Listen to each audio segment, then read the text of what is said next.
성부와 성자와 성령의 이름으로 아멘.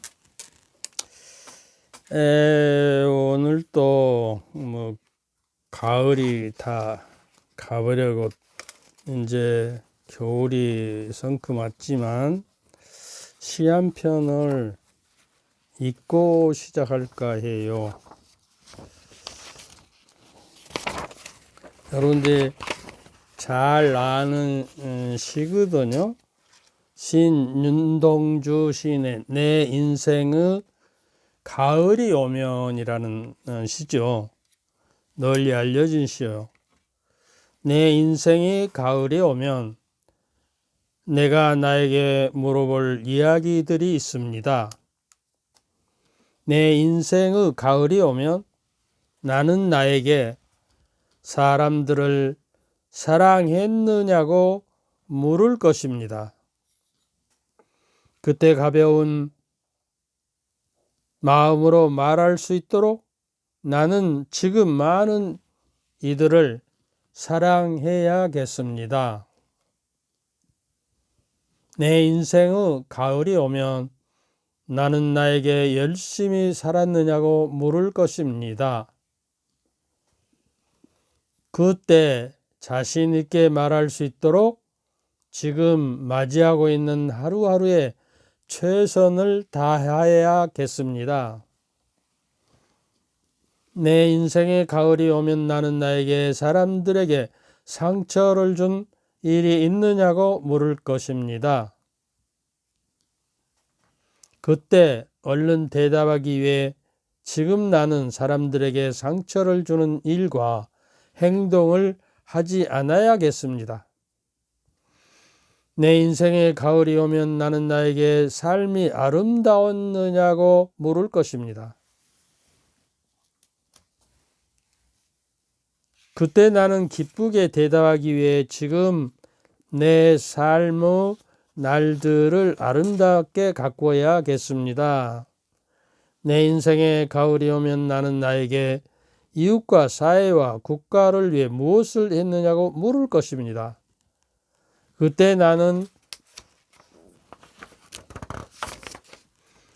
힘주어 대답하기 위해 이웃에 관심을 가지고 좋은 사회인으로 살아가야겠습니다. 내 인생의 가을이 오면 나는 나에게 어떤 열매를 얼마만큼 맺었느냐고 물을 것입니다. 그때 자랑스럽게 대답하기 위해 지금 나는 내 마음의 밭에 좋은 생각의 씨를 뿌려 좋은 말과 좋은 행동의 열매를 부지런히 키워가야 하겠습니다. 여기까지인데요. 좀 길죠. 그래서 이제 여러분들 일일이 이것이 내가 다 해설할 수가 없으니까 내가 인생의 가을이 오면 나에게 물어보라는 것이요. 얼마나 사랑했느냐고. 또 지금 하루에 최선을 다해야겠냐고. 또 사람들이 상처를 주는 말과 행동을 하지 않았느냐고 물은다는 거예요. 지금 내 삶의 날들을 아름답게 가꾸자는 것이요. 그리고 이웃과 사회와 국가를 위해 무엇을 했냐고 물은다 이것이에요. 그리고 가을이 오면 나에게 어떤 열매를 얼마만큼 맺었느냐고 우리는 성령의 열매를 구원의 열매를 맺고 있는지 이 시를 빗대어서 생각해 봐야 하겠습니다. 그때 자랑스럽게 대답하기 위해 지금 나는 내 마음의 밭에 좋은 생각의 씨를 뿌려 좋은 말과 좋은 행동의 열매를 부지런히 키워야 하겠습니다. 이렇게 윤동주 시인은 말하고 있습니다. 오늘은요, 기도에 대해서 마치 기도는 수영장에서 가서 수영을 배우는 것과 마찬가지로 물에 어떻게 뜨고 어떻게 숨을 코로 입으로 물이 들어가지 않게 자유롭게 헤엄을 칠 수 있는가? 이게 첫째 조건은 물에 들어가서 그를 두려워하고 그 모험을 시작 안 하면 그 두려움을 없이 하고 모험으로 뛰어들어야죠, 먼저. 그래서 이제 물에 들어가서 첫째 배워야 할 것이 뜨는 것도 중요하지만 호흡법이에요. 물 속에서 코로 입으로 물이 들어가지 않고 어떻게 숨을 자연스럽게 쉬면서 이제 헤엄을 칠 수 있는가. 그 다음에 이제 그 물 위에 이제 뜨는 연습을 하죠. 뭘 잡고 이렇게 발을 동동 하면서. 근데 이제 그 물에 뜨기 위해서는요, 상체를 자꾸 그 코와 입이 물 속에 닿으면 이제 그 질식해서 그 물을 많이 마실까 봐서 자꾸 상체를 들거든요.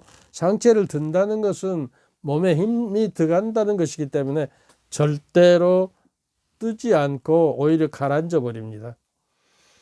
우리가 기도를 배우는 것도 모험을 해야 하고 두려움, 호흡을 하느님이 우리에게 코에다 숨을 불어 넣으셔서 당신의 넋을 불어 넣으시기 때문에 내도 그 하느님의 호흡인 영과 얼로서 호흡을 하고 하느님께 내 세례를 받아서 하느님의 성령 영이 내 안에 있기 때문에 그 영에게 영과 더불어서 하는 게 이게 그 태워서 올리는 것이죠. 그러니까 내가 여러 번 이야기했는데 로마서 8장 26절에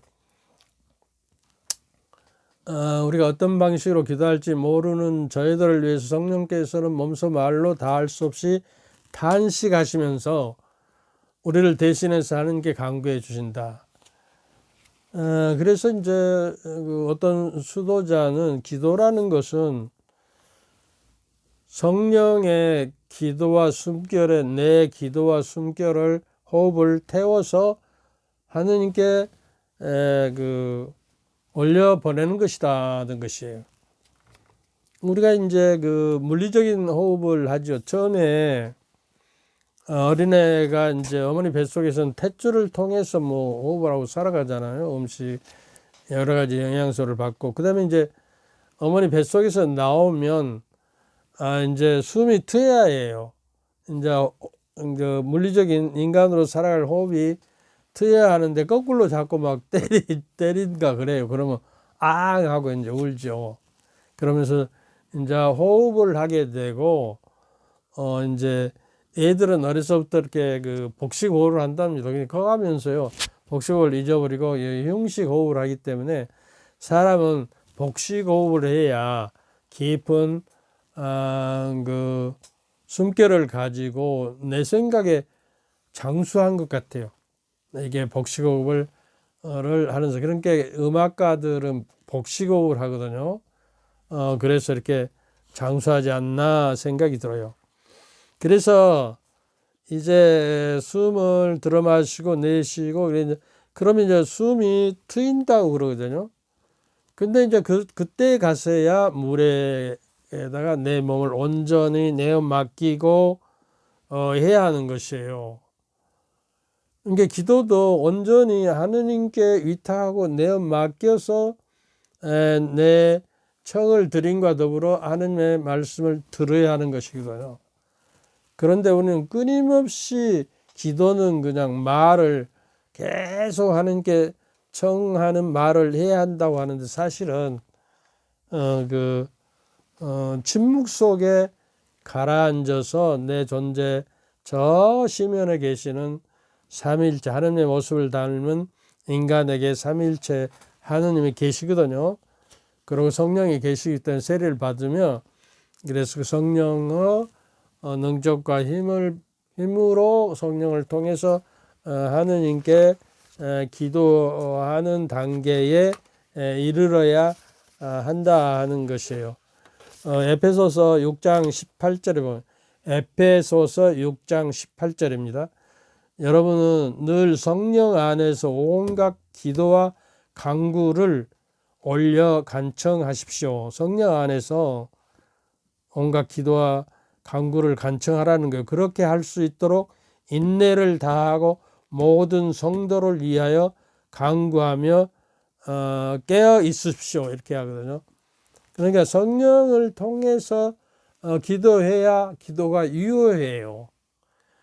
그러니까 하느님은 영이시고 우리는 그 육을 가지고 있어서 내 안에 내 힘으로는 하느님께 어떻게 커뮤니케이션 통교할 방법이 없어요. 내 안에 거하시는 성령이 공자님께 성령이 내 안에 계시죠. 그 성령을 통해서 성령과 더불어서 하느님께 내 미약한 나를 성령의 영에 저기서 하느님의 영에 이렇게 올라가도록 해야 한다. 아까 에베소서 몇 장이죠? 6장 18절을 잘 생각하고 음미해 주시기 바랍니다. 그래서 이제 마치 시냇물이 옹달샘에서 흘러나오고 여기저기서 흘러나왔고 이제 계곡에서 흐르고 그 다음에 이제 여러 강이 모여서 바다로 물이 흘러가서 영원한 자비의 하느님의 그 바다로 모아들이듯이 높고 넓은 우리 기도도 한 줄기 한 줄기 내 마음의 옹달샘에서 이렇게 흘러나와서 그것이 합쳐지고 기도의 강이 되고 강들이 모여서 이제 바다로 흘러서 하나님의 자비의 그 깊고 넓은 바다에 안기게 되어야 한다는 이야기가 됩니다. 그래서 기도를 꾸준히 하라고 하는 것은 꾸준히 쉼 없이 하라는 것은 마치 이제 수도 꼭지가 밖에 있으면 동파에서 얼어서 터져버리잖아요. 그런데 이제 수도 꼭지를 좀 열어서 물이 졸졸졸졸 흐르게 하면 흐르는 물은 잘 얼지 않거든요. 웬만해서는. 그러니까 물이 계속 흐르듯이 우리가 인생의 고달픈 고뇌 속에 살면서도 하느님의 은총이 계속 내 안에 흐르도록 기도라는 호흡을 통해서 하느님께 상달되도록 해야 한다 하는 이야기예요. 끊임없이 흘러야 해요. 그래서 하느님의 영원한 자비의 바다에 나를 풀어놓는 것이 기도다 이렇게 이야기를 하거든요. 어느 성인이. 우리는 단순히 하느님의 혼전 안에 조용히 머무를 시간이 필요하다. 1분이든 1시간이든 한나절이든 특별한 시간을 정해서 하느님만을 위해서 시간을 뚝 떼어 드려야 해요. 이게 기도 삶이 되기 위해서는 내 삶의 일부분을 떼어서 하느님께 내가 하루 일상의 삶 24시간이라면 그 동안에서 그 시간을 뚝 잡아 떼서 그 시간은 절대적으로 하느님께 드리는 기도 시간으로서 변경하지 말아야 해요. 약속도 하지 말아야 하고. 그래서 여기에 수영에서 수련과 모험이 필요하듯이 기도도 이러한 모험이 필요하다. 수련도 필요하고 자꾸 연습을 하면 쉬워집니다. 그저 가만히 묵상 속에 침묵 속에 아무 일도 하지 않고 가만히 있는 건 정말 어려운 것이에요. 그러나 다른 길이 없어요. 하느님은 침묵 속에 계시기 때문에 내가 침묵 속에 깊이 들어가야 그 침묵의 시면 속에서 들려오는 하느님의 소리를 듣고 내 말씀을 드릴 수 있는 장소예요. 하느님의 현존 안에 무익한 존재로 침묵하는 것이야말로 모든 기도의 핵심으로 통한다는 것이요. 마치 무익한 나는 하느님께 하느님의 처분을 바라면서 내가 물속에 온전히 나를 맡기고 물속에 빠져 죽을지도 모르는데 완전히 나를 신뢰를 가지고 믿음을 가지고 이게 맡겨야 물 위에 떠서 수영할 수 있듯이 말이죠. 그런데 우리 오늘날 사람들은 너무 번거롭고 산에 가도 라디오를 틀고 가고 귀에다 음악을 저기를 꽂고 음악을 듣고 이게 조용하고 침묵한다는 것은 굉장히 그 현대인들에게는 어려운 시간인 것 같아요. 한 2, 3분 침묵도 잘 못해요. 그냥 세상의 번뇌에 그냥 시달리면서. 그러나 때때로 견딜기 힘들지만 서서히 아주 서서히 우리는 침묵 시간이 우리를 잔잔한 영원한 하나님의 자비의 바다에 우리를 풀어 넣는 기회가 된다는 것을 생각하면서 해야 한다 그러죠. 그래서 이 기도는 우리 의식과 의식을 이어주는 다리라고 살며 춤추며 중에서 말씀합니다. 헨리 나인인가 그렇습니다. 기도는 우리의 의식과 무의식을 이어주는 다리이다. 우리의 생각과 말, 행동과 꿈에 나타나는 여러 가지 이미지 사이에는 크고 깊은 구렁이 있는데 하느님의 계신 곳으로 나아감으로써 삶의 두 기슭을 이어준다. 우리 인간이 그 의식만 가지고 사는 것이 아니라 내부 의식 구조인 무의식에 저기에는 뭐가 숨겨있는지 담겨있는지 모르거든요. 그것이 이제 꿈을 꾸면서 그래 해소시키고 저기 한다고 그럽니다. 꿈을 못 꾸게 하면 사람이 미쳐버려요. 속에 있는 내면의 갈등과 미움과 시기 이런 것들이. 그래서 우리가 기도를 함으로써 무의식에 있는 것을 의식 구조로 침묵 속에서 끄집어내서 하나님께 내어드리면서 그 의식의 찌꺼기들을 없이 하는 것 정화된다는 것이죠. 근데 기도의 첫 번째 조건은 회개하는 것이거든요. 회개함으로써 다음에 그 회개에 대해서 5가지에 대해서 이제 말씀을 드리겠는데요. 그래서 기도는 영의 일이고요. 모든 것이 하나인 그고 하느님이 우리와 더없이 가깝게 계시는 그 거룩한 곳에 우리 영이 있기 때문에 그런지 우리는 온전하고 거룩하게 되기 위해 끊임없이 기도해야 한다. 기도를 해야 회개되어지고 거룩하게 정화되어진다고 그랬잖아요. 지난번에 그 소쿠리로 옛날에 삼택이라고 그러는데 제3택이 그 광주리가 더러운 것에 물을 자꾸 갖다 날리면 헛된 수고 같지만 내중에 자주 함으로써 그 광주리는 깨끗해서 음식을 받쳐서 먹을 수도 있는 단계에 가듯이 기도도 꾸준하게 하며 그 정화의 단계, 그 다음에 조명의 단계, 하나님과 일치의 단계로 나아갈 수 있다는 것이요. 여기까지 합시다. 그냥 너무 빨리 지나가서 자꾸 핵심 부분을 놓치는 것 같아서요. 그래서 그리고 제가 그 5일, 10일, 5일 간격으로 이걸 녹화한다고 그러는데 저는 그 우리 신자도 그렇지만 이 5일을 생각하고 매도일이라면 생각하고 살기 때문에 자꾸 헷갈려 갖고 녹화를 놓쳐버릴 때도 막 있고 그래요. 그래서 제 생각에는 매주 수요일 날 이렇게 저기 올라가도록 할까 싶은데 여러분도 생각은 어쩐지 모르겠어요. 그래서 매주 이제 5일 간격이 아니라 일주일 간격으로 수요일 날만 등재를 해가지고 일주일 동안 의미하면서 살 수 있도록 할까 싶어요.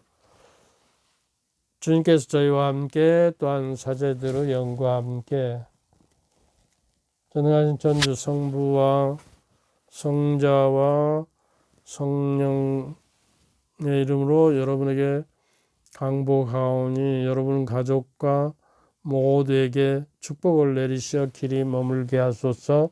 아멘. 감사합니다.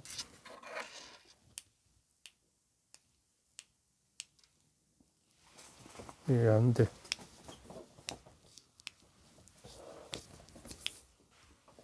왜 이렇게 안 될까?